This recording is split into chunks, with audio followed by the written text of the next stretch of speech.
8 horas da manhã em ponto, muito bom dia para você que está na nossa companhia aqui na Rádio Bandeirantes, nesse sábado de sol em São Paulo, muito calor, daqui a pouquinho tem a previsão do tempo para você programar o seu fim de semana. Hoje é dia 16 de janeiro, nem tinha tirado a máscara aqui, viu, Agostinho? Olha só, correria aí Você da tá chegada certo, do programa é isso aí. aqui. Tem que manter mesmo o Ficar, isolamento. né? Tô passando álcool gel aqui em tudo. Aliás, as pessoas às vezes perguntam por que a gente não fica de máscara no estúdio, porque a gente fala muito e a máscara ela fica molhada. Segundo os médicos, é pior você ficar com uma máscara molhada do que ficar sem máscara com o distanciamento que sempre fazemos aqui no estúdio da Rádio Bandeirantes. Bom, Agostinho, segue, né, essa questão da briga política pela vacina. Hoje todos os jornais, quem abre aí os principais jornais do país, os portais, análise que é feita no Brasil todo, indica, né, para uma disputa, mais uma vez, entre o governo do estado de São Paulo e o governo federal, né? O Ministério da Saúde ontem mandou um requerimento dizendo que São Paulo tem de entregar a Coronavac para o Ministério da Saúde, que é o responsável pela distribuição da vacina, pelo programa de vacinação. E aí, o estado de São Paulo parece que não quer entregar a quantidade que foi determinada pelo Ministério da Saúde.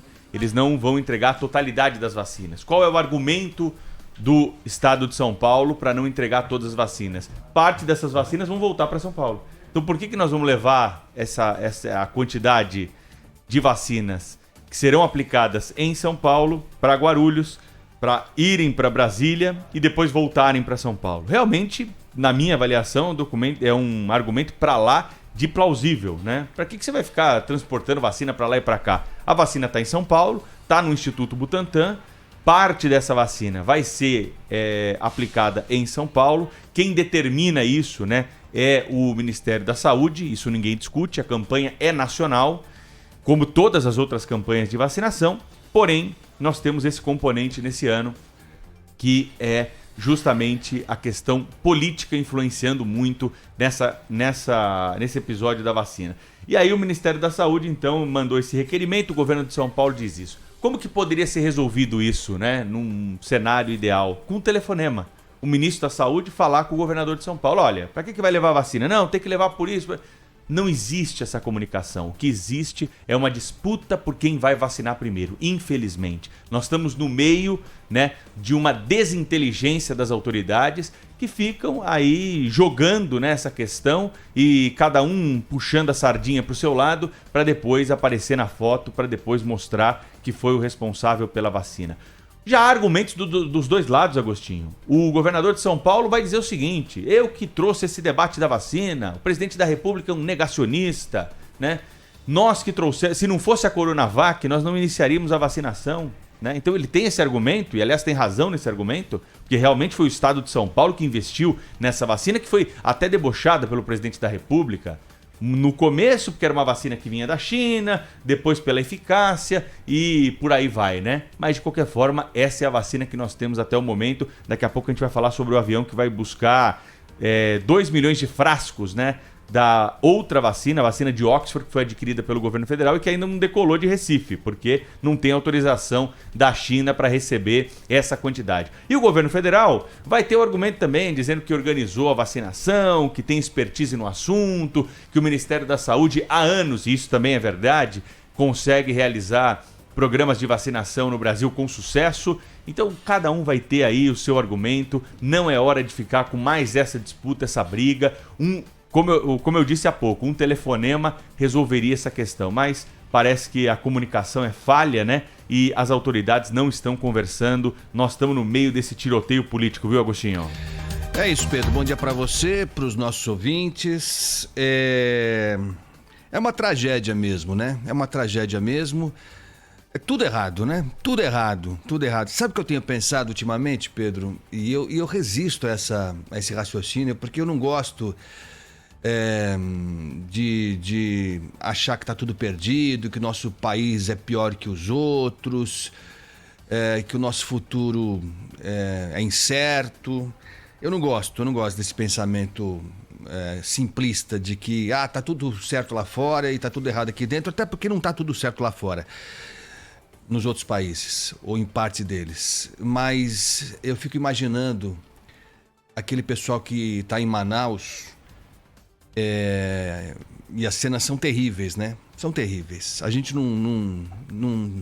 não pode assistir a isso achando que é uma fatalidade e tal. Eu fico imaginando se esses bebês que estavam...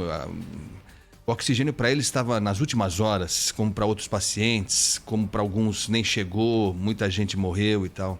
Se esse pessoal todo tivesse nascido em outro país, não estaria passando por isso. Não estaria passando por isso. E país assim, mediano. Não estou nem falando no Reino Unido, não estou falando na Alemanha, não estou falando nada disso. Estou falando, se tivesse nascido na Argentina, atravessa a fronteira ali, na Argentina, não estaria. Lá não está acontecendo o que está acontecendo aqui. Não está acontecendo. No Uruguai não está acontecendo o que está acontecendo aqui. No Chile não está acontecendo. Aí você fala, não, mas são países menores. São países menores. São países menores que têm uma estrutura menor, mas uma estrutura que atende à necessidade da sua população, que é o que nós não temos aqui. Nós não temos nem perto disso. Nem perto disso. Nem perto disso. Essa briga política já encheu bem a paciência. Todo mundo perdeu a razão em algum momento. O governador Dória, eu sempre cito aqui quando eu posso, a viagem que ele fez para Miami, ali realmente, se faltava alguma coisa para a gente perceber quais eram os interesses do governador, não falta mais depois disso. Mas eu vou dizer uma coisa para você. Ontem, o que disse o governador Dória no Palácio dos Bandeirantes aqui, eu assino embaixo. O que ele falou, tudo o que ele falou, eu assino embaixo. Não é possível que o Brasil assista a isso achando que é normal. Achando que é normal. O Brasil está esperando um ok da Índia para que o nosso avião vá até lá, pegar uma quantidade ínfima de doses que são essenciais, né? Essas doses são muito importantes, são vitais. Mas nós estamos dependendo disso, de uma autorização que a gente não sabe quando virá e nem se virá. Ontem a entrevista que o Datena fez, aliás, cumprimento mais uma vez o Datena, o pessoal do Brasil Urgente, entrevista exclusiva com o presidente Bolsonaro, importante demais. Todo mundo repercutiu o que disse o presidente Bolsonaro, porque é o presidente, porque o assunto é essencial, mas o presidente abusa do direito que ele não tem de faltar com a verdade.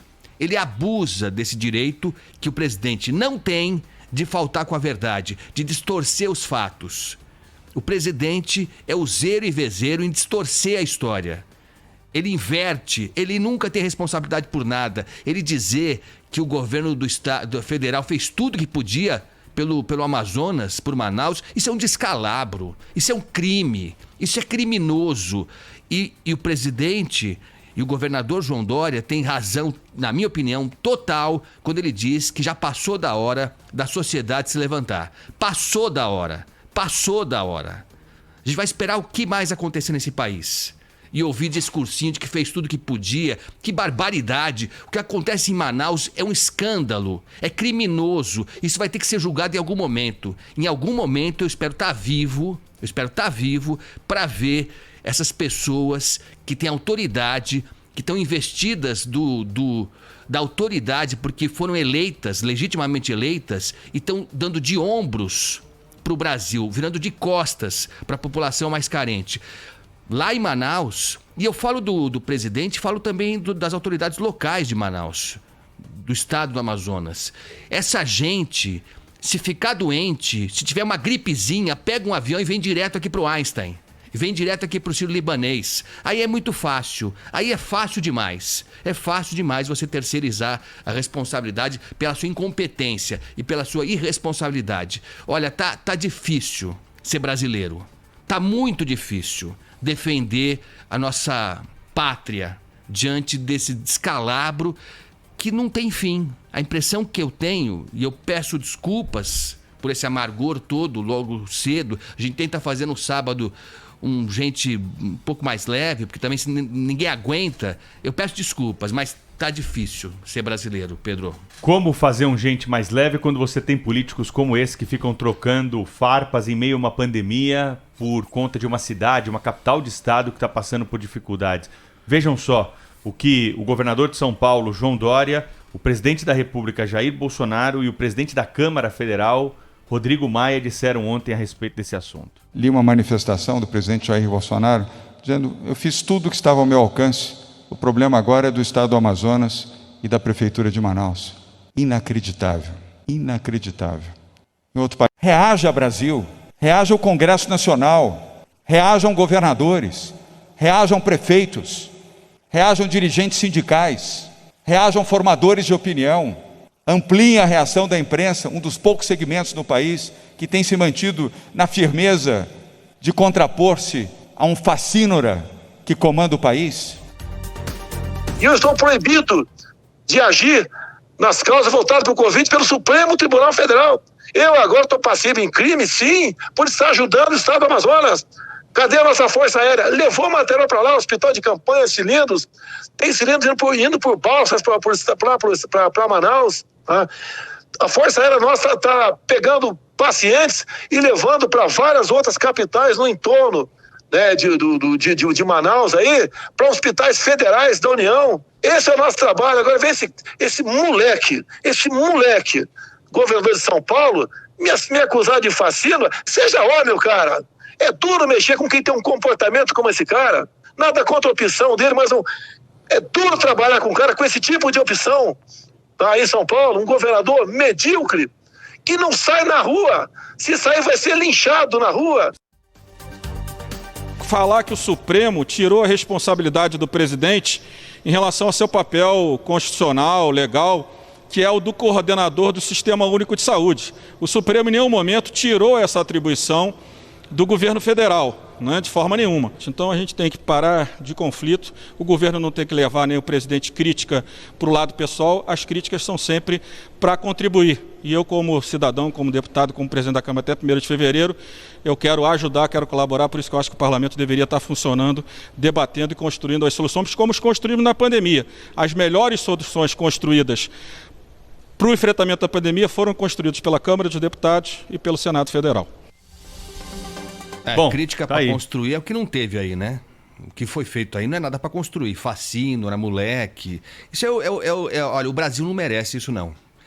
O Brasil não merece isso, não. Eu respeito todo mundo, quem defenda o presidente, porque acha que é uma pessoa séria e confia nas propostas que ele defendeu, que já nem sei mais quais são na eleição, ou quem defenda o governador, ou quem defenda qualquer coisa. Qualquer coisa tá valendo. Mas não dá. Nós chegamos no limite. Nós chegamos no limite. Com esse tipo de relação, a gente está falando do principal estado da federação, isso não caberia em relação a nenhum governador. Nenhum governador. Mas nós estamos falando do governador que, como você falou, Pedro, bem ou mal, certo ou errado, errando muito, tem a vacina que hoje é a única aposta que nós temos na mão. É a única possibilidade. Com 50% de eficácia, não é nada assim, de excepcional, mas é o que nós temos e é o que vai salvar vidas. A gente não pode, faltando horas para supostamente começar a vacinação, a gente não pode ter um presidente xingando o governador que xinga o presidente. Isso não existe. Olha, eu tô com 53 anos e eu já vi muita coisa feia. Muita coisa feia. Pessoas menos preparadas, pessoas desqualificadas por culpa nossa, que chegam à posição de comando nos estados, nos municípios e no governo federal. Já vi muito. E todo mundo que tá ouvindo a gente agora aqui deve lembrar, poxa, foi ruim aquele período lá. Nossa, como foi horrível aquele. Aquele foi um pouco melhor. Agora, como isso aqui, eu nunca vi. Eu nunca vi. A gente precisa dar cabo disso. Alguma solução há de acontecer. Seja por parte da justiça, das instituições. Eu não sei. Mas a gente não vai sobreviver a isso.